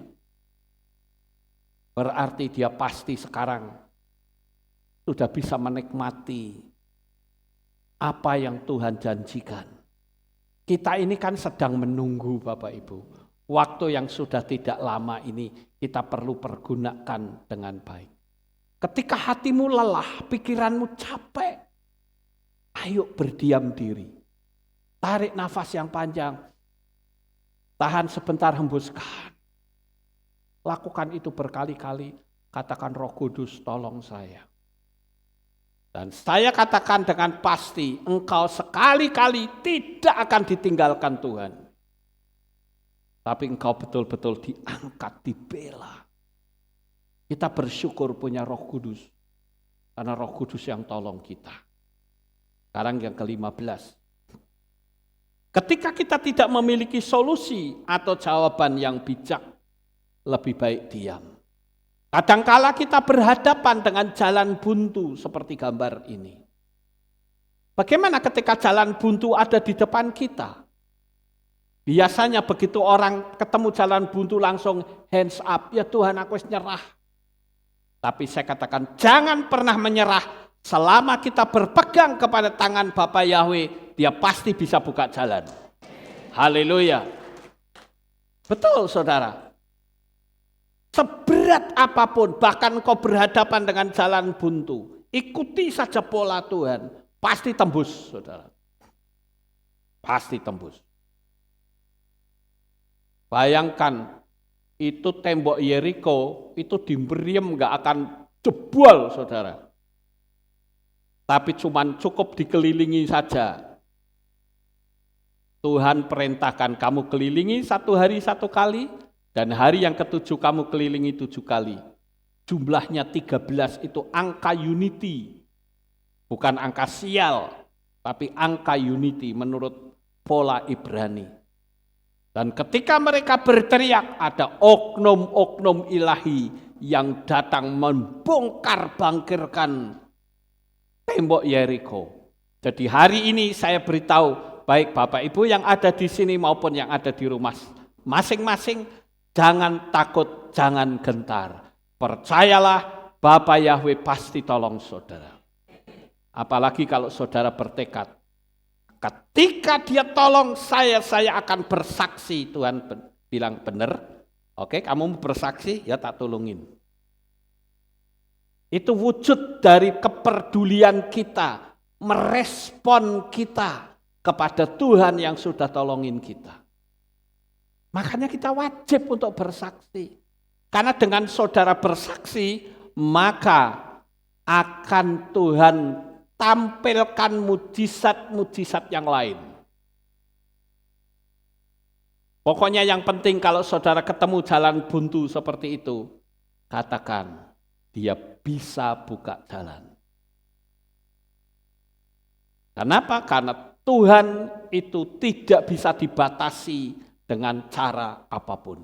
Dia ada di tempat yang terbatas. Lautan Kolsom sekalipun yang tadinya bikin orang ketakutan. Begitu tangan Tuhan ikut ambil bagian, orang Israel berkata apa? Untung ada lautan Kolsom. Padahal tadinya dia ngomong apa? Mati kita berhadapan dengan lautan Kolsom, kan begitu saudara. Tapi begitu tangan Tuhan ikut campur, mereka berbalik ucapannya, untung ada lautan Kolsom yang membinasakan tentara Mesir. Coba gak ada lautan Kolsom? Makanya saya katakan, kesulitanmu akan Tuhan ubah menjadi jalan keluar yang dahsyat untuk hidup saudara. Haleluya. Sekarang yang ke-16. Ketika ada dorongan untuk merendahkan orang lain, ingat bahwa tiap-tiap manusia memiliki keunggulannya sendiri. Mungkin seperti tadi kesaksian, kok anakku sering gagal? Tapi ingat, anaknya dia juga punya keunggulan di bidang yang lain. Amin. Jadi semua manusia ini pada prinsipnya orang-orang pandai, saudara. Karena saudara dilahirkan di dunia ini, dijadikan Tuhan, Tuhan sudah kasih kelengkapan. Termasuk orang yang cacat sekalipun bisa melakukannya. Saya pernah lihat di di YouTube, saudara, orang yang nggak punya tangan dua-duanya, dia bisa makan pakai kaki. Nah, coba saudara pakai kaki makannya kalau bisa. Nyekel sendok kram, jadi saudara. Iya toh? Saya pernah nyoba soalnya saudara. Tak coba, tak capit. Walah kok jentik saya kram, saudara. Karena memang tidak terbiasa. Tapi mereka enak aja pakai kaki ya. Wah, saya segini, waduh. Nah, ini dia bisa sampai ke kepala, bisa sisiran. Hebat ya. Pada prinsipnya manusia itu punya keunggulan masing-masing. Jadi jangan pernah kita menghina orang lain. Goblok. Dia punya keunggulan yang lain, saudara. Mungkin di bidang itu dia goblok, tapi di bidang lain dia lebih pandai dari saudara. Amin. Samalah seperti saya. Saya katakan istri saya tak suruh mainan komputer, nggak akan bisa. Editing video nggak akan bisa. Tapi saya disuruh masak juga tidak bisa, saudara. Kecuali masak air atau masak Indomie, baru saya bisa. Orang masak yang lain-lain nggak bisa, saudara. Jadi kita masing-masing itu punya keunggulan. Makanya saya bersyukur Tuhan kasih seorang istri yang bisa masak. Kadang-kala saya lihat, wih masakannya kok enak kabeh. Ayo bingung mangane, saudara. Kadang saya bilang sama dia kalau masak satu macam saja. Tapi kadang kan kita kan ngelayanin orang banyak, ya wis, enggak apa-apa. Ya, tapi kadang saya makannya bingung ini atau ini enak kabeh. Ini makan bareng-bareng enggak cukup perut saya. Ya, tapi ya sudahlah. Ya, yang penting kita senang. Amin, Bapak Ibu. Ya, jadi jangan pernah kita meremehkan orang lain. Pokoknya selalu katakan bahwa semua orang itu punya keunggulan masing-masing yang berbeda-beda. Ada yang pandai musik. Nah, saya suruh main keyboard dari dulu nggak bisa-bisa loh, saudara. Saya bisa main drum. Itu pun ya drum gaya kuno. Nggak bisa kayak model sekarang, tapi kalau misalkan, irama caca, saya bisa. Bossa nova, bisa. Tapi kalau tidak sepandai anak-anak sekarang, karena saya dulu senangnya main drum, tapi main piano, atau main keyboard, waduh saya pernah belajar bolak-balik nggak bisa-bisa. Tapi setidaknya saya bisa betulin keyboard kalau dia rusak. Kan begitu, saudara. Cuman sayang sekarang saya tidak bisa karena waktunya sudah tidak ada. Ya, tapi setidak-tidaknya saya beritahu seperti ini bahwa masing-masing punya keunggulannya sendiri-sendiri. Orang pintar main keyboard tapi suruh betulin keyboard nggak bisa. Saya nggak bisa keyboard tapi saya bisa betulin. Kan gitu. Ya. Kita lihat yang berikutnya, yang ke-17. Ketika tidak dapat membangun kedamaian tapi malah memperkeruh situasi, lebih baik diam. Kadangkala saya suka tanya kepada orang yang konseling sama saya, dan dia konseling sebelumnya sama orang lain. Saya tanya gini, kamu sudah konseling sama siapa? Dia bilang, saya dengan Pak Pendeta ini, oke? Jalan keluarnya bagaimana? Dia bilang, jalan keluarnya begini-begini. Saya bilang, aduh keliru. Enggak begitu harusnya. Ada lagi lebih konyol lagi, saudara. Ketika saya tanya, itu Pak Pendeta ngomong apa jalan keluarnya? Suruh doa saja, Pak. Waduh, loe repot meneng, saudara. Nah, dibilang doa ya, rasa dikongkon, aku wis doa. Kan begitu. Jadi lebih baik, kalau kita tidak dapat memberi solusi, diem. Saya juga tidak semua saya bisa. Banyak orang yang tanya sama saya, Pak Lukas, kalau begini, ini bagaimana ayat ini? Nanti dulu, tak pelajaran nih. Jangan sok tahu gitu loh. Kalau saya nggak ngerti, saya bilang nggak ngerti. Saya tak pelajaran nih. Saya lihat dari versi ini, versi Ibrani seperti apa. Harus dipelajari. Nggak asal jeplak, asal ngomong, yang penting saya bisa, enggak begitu, saudara. Ya, kita bisa salah. Kemudian yang berikutnya, yang ke-18. Ketika hanya ingin membela diri dalam ego. Nah, ini orang yang wis jelas-jelas salah, tapi enggak mau dapat teguran. Selalu berusaha untuk membela diri, padahal hanya untuk mempertahankan egonya saja. Supaya orang berkata, oh iya kowe bener. Enggak bisa begitu, saudara. itu orang yang egois. Kenapa sih kau tidak bisa dikasih tahu gitu loh? Malah ngamuk digedek-gedek sih. Kan orang kan seperti itu. Nah kita perlu belajar supaya lebih baik mulut kita diam. Sekarang ya ke-19. Ketika kita terpancing oleh provokator, mau ikutan membuli orang. Nah ini juga kadangkala ada provokator-provokator yang mengelilingi kehidupan kita. Kita mesti berhati-hati supaya kita tidak bersalah di hadapan Tuhan. Dan yang terakhir, terpancing untuk melecehkan agama lain. Mempertanggungjawabkan iman itu harus, tapi bukan melecehkan. Saya berulang kali dipancing untuk melecehkan, saya bilang tidak. Itu bukan tipe saya. Lawang imannya saja sudah beda kok, agamanya saja sudah lain kok. Lalu untuk apa kita membahas-bahas agama mereka? Beda dengan orang-orang Kristen yang jadi mukalaf. Ya. Kan begitu saudara, nggak bisa move on. Istilahnya orang pacaran begitu putus, yang diserang pacari terus, nggak bisa move on saudara. Harusnya kalau dia sudah putus, ya sudah pelajaran agamamu yang baru. Kan gitu saudara. Jangan sampai di agamanya yang baru, baca bahasanya saja tidak ngerti, yang dicek-cek agama lama. Lah untuk apa?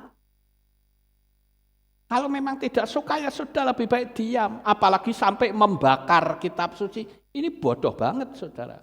Apakah saudara pikir dengan dibakar selesai semua? Tidak, yang dibakar cuma satu. Kitab-kitab lain masih ada yang punya, kan begitu kira-kira. Jadi saya juga menganjurkan kepada saudara sekalian, khususnya bagi para pengagung Bapak Yahweh, jangan sampai Anda melecehkan agama lain. Lebih baik stop. Jangan melecehkan. Kenapa? Orang tidak akan tertarik untuk masuk. Nggak akan. Seperti, ya saya pernah saudara. Ceritanya ada orang untuk menyeret saya masuk ke agama lain. Tapi saya dianjing-anjingkan saudara. Dasar pendeta anjing. Kamu begini-begini. Apakah saya bilang, oh ya, gitu ya. Ya wes aku tak melu kowe. Seperti itu? Tidak. Saya bahkan tunjukkan ini konsep saya, boconen. Aku tidak pernah kenal sama kamu, tidak pernah ketemu sama kamu. Kok kamu anjing-anjingkan? Apakah saya jadi ikut kamu? Kalau saya ikut kamu, aku jadi bermental seperti kamu. Sorry ya. Akhirnya dia diem, saudara. Jadi jangan pernah kita itu melecehkan agama lain, tidak boleh. Jangan merasa, oh aku hebat, oh agama lain. Biarkan mereka punya iman sendiri, kita wajib hanya memberitahukan saja. Diterima syukur, tidak juga enggak masalah. Paham Bapak Ibu? Jadi dengan cara seperti ini, maka kita akan rukun hidup damai sejahtera tanpa bertengkar, tanpa ribut. Jadi kita menjadi juru damai. Orang yang hidup dalam kebenaran firman Tuhan. Sukses besar untuk saudara. Bapak Yahweh memberkati. Haleluya. Kita tunduk kepala, kita berdoa. Terima kasih Bapak Yahweh. Pagi ini kami bersama-sama telah mendengarkan renungan firman-Mu. Biarlah Engkau senantiasa memberkati umat-umat-Mu. Kami akan belajar untuk tutup mulut, untuk kami belajar hidup bijaksana, sehingga kehidupan kami tidak menjadi batu sandungan bagi orang lain. Terima kasih Bapa, terpujilah Engkau dalam nama Adonai Yeshua HaMashiach, kami berdoa. Amin. Haleluya. Kita akan dengar pengumuman. Shalom, berjumpa kembali dalam Aleph Tau Update News. Berikut kami sampaikan momen minggu ini. Hadirilah perayaan Tisha B'Av yang akan dilaksanakan pada hari Selasa 13 Agustus 2024 pukul 6 sore di Keilat dengan tema Membangun Bait Suci Elohim. Jemaat dihimbau untuk berpuasa selama 25 jam dimulai pada 13 Agustus 2024 pukul 6 sore sampai 14 Agustus 2024 pukul 7 malam. Ibadah Rabu digabung Selasa. Demikian pengumuman minggu ini. Sampai jumpa di Alefto Update News selanjutnya. Bapak Yahweh memberkati. Fellowship KPI di Hotel di Kelapa Gading. Nah, saya perlu memberitahu saudara, bagi Bapak Ibu yang akan ikut KKR, tolong mendaftar ya. Sekaligus saya juga pamit kepada jemaat tanggal 19 sampai 22 saya akan hadir dalam fellowship-nya KPI di L Hotel Jakarta. Nah, bagi Bapak Ibu yang punya keinginan untuk ikut KKR, khususnya yang di Jakarta dan sekitarnya, tolong mendaftar dulu. Kenapa harus seperti itu, saudara? Ini memang kalau saya pikir hotel-hotel di Jakarta itu aneh, ya, beda dengan di daerah. Kita sewa gedung misalnya ya, maka kalau di hotel di daerah sini kan ya sudah, yang penting gedungnya kita sewa. Selesai, bayar berapa. Kalau di Jakarta tidak begitu, saudara. Ini untuk KKR ini, satu kursi itu dikasih harga 200.000, saudara. Makanya disuruh daftar dulu. Karena kalau saudara tidak daftar, nanti nggak dapat kursi. Karena kalau dapat kursi, bayar lagi 200.000. Tapi saudara yang hadir kan gratis, kan begitu. Nggak dimintain bayar, yang membayar panitia. Tapi hanya butuh tolong daftar dulu. Ya, misalnya 100 gitu ya, sudah. Saudara yang daftar diusahakan untuk datang. Kalau tidak, kursinya kosong. Rugi kita 200.000. Karena kalau sudah diklaim 200 ya sudah 200, bayar 200 kursi. Satu kursi 200.000. Begitu saudara ya. Jadi memang saya tanya sama panitia, semua hotel di Jakarta begitu semua, saudara. Beda dengan yang di daerah. Ya, jadi sekaligus saya memberitahu jemaat untuk tanggal 19 sampai 22 saya pamit untuk bersama-sama pimpin fellowship untuk KPI. Tapi saudara juga harus tetap ibadah. Amin. Mau saudara? Ya, jadi tidak harus orang Pak Lukas orang usah. Jangan begitu, tetap setia. Karena kalau saya mati, apa saudara mau enggak ibadah? Ya tidak, saudara harus tetap setia ibadah ya. Jadi untuk jemaat online yang di Jakarta dan sekitarnya, kalau mau hadir di acara KKR, dipersilahkan hari Selasa tanggal 20 Agustus jam 6 sore di L Hotel Kelapa Gading. Tapi harus daftar dulu paling lambat hari besok Rebu. Ya, Rebu itu terakhir. Ke gembala masing-masing atau ke Ibu Indah dengan nomor yang tertera di gambar karena tempat sangat terbatas. Tuh ada nomornya di situ ya. Nah itu. Ya. Kemudian yang ketiga, jemaat yang tidak bisa hadir bisa ikut ibadah secara live streaming. Jadi nanti KKR-nya akan dipancarkan secara streaming seperti pagi ini. Ya. Bapak Ibu, jadi ini yang saya bisa sampaikan. Terima kasih, Bapak Yahweh memberkati. Kita akan akhiri ibadah kita. Mari kita bangkit berdiri, kita tutup dalam doa. Haleluya. Terima kasih Bapak Yahweh, selesai sudah ibadah kami dari awal, pertengahan sampai pada akhirnya. Sebentar lagi anak-anak-Mu akan kembali pulang ke rumah mereka masing-masing. Jaga lindungi peliharakan mereka sampai di rumah dengan selamat. Pertemukan kembali pada jam-jam ibadah mendatang di dalam ikatan tali kasih-Mu. Khususnya kami bisa mengikuti Tisha B'Av pada hari Selasa ini. Terima kasih Bapa, di dalam nama Adonai Yeshua HaMashiach kami berdoa. Mari kita angkat tangan kita dan kita akan menerima berkat Kohanim. Yefareh keka Yahweh wa yishmereh. eleka. Amin. Kenyehirosa. Yair Yahweh panau eleka. Vichuneka. Amin. Kenyehirosa. Yisa Yahweh panau eleka. Wayashem leka. Shalom. Amin. Kenyehirosa. Baruk atabair ufaruk atabasare. Engkau akan diberkati di kota dan kau akan diberkati di ladang. Amin. Baruk peripitne kau friat matka ufri fahim teka syekar ala pekawa esterotsoneka. Diberkatilah buah kandunganmu, diberkati hasil bumimu, diberkati hasil ternakmu, anak-anak lembumu dan anak-anak dombamu. Amin. Baruk tanah kau misyarteka, diberkatilah bakulmu dan tempat adonanmu. Amin. Baruk ata boboy kau faruk ata seteka, dan kau akan diberkati pada waktu kau masuk, dan kau akan diberkati pada waktu kau keluar. Amin. Baruk ata Yahweh Elohenu melek haolam, besem Yesua Hamasya waruah hakodes kile olam faed. Kami sudah berdoa dan mengucap syukur. Haleluya. Amin.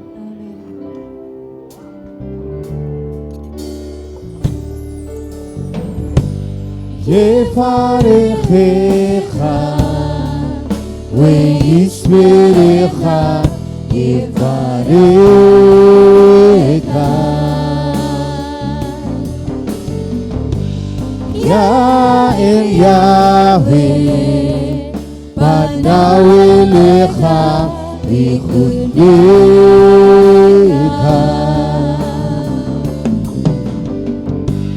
Yevarechecha ve'yishmerecha Yevarecha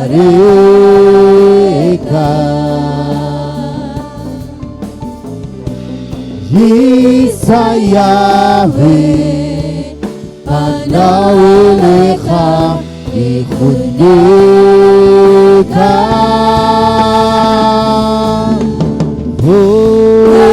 Hashem lecha Shalom Shalom Hashem lecha Shalom Shalom Yevarechecha ve'yishmerecha Yevarechecha. Amin. Selamat pagi, selamat beraktivitas kembali. Sampai jumpa di acara ibadah selanjutnya. Amin. Bapak Yahweh memberkati kita Amin. semua. Yahweh yang Maha Kuasa. Terima kasih atas kehadiran Bapak Ibu Saudara sekalian dalam ibadah bersama kami di Kehilat Alef Tau Magelang. Doa saya Bapak Yahweh memberkati dengan kesehatan yang sempurna, damai sejahtera dan berkat materi yang semakin melimpah. Kami menunggu kembali kehadiran Bapak Ibu Saudara sekalian pada jam yang tersedia. Hari Sabat jam 5 pagi, hari Minggu jam 6 pagi, hari Rabu jam 6 sore. Siap sedialah sebagai mempelai Hamasya untuk menyambut kehadiran mempelai pria kita yaitu Adonai Yeshua Hamasya di awan-awan yang permai. Amen lehitraot. Shalom, sampai jumpa kembali.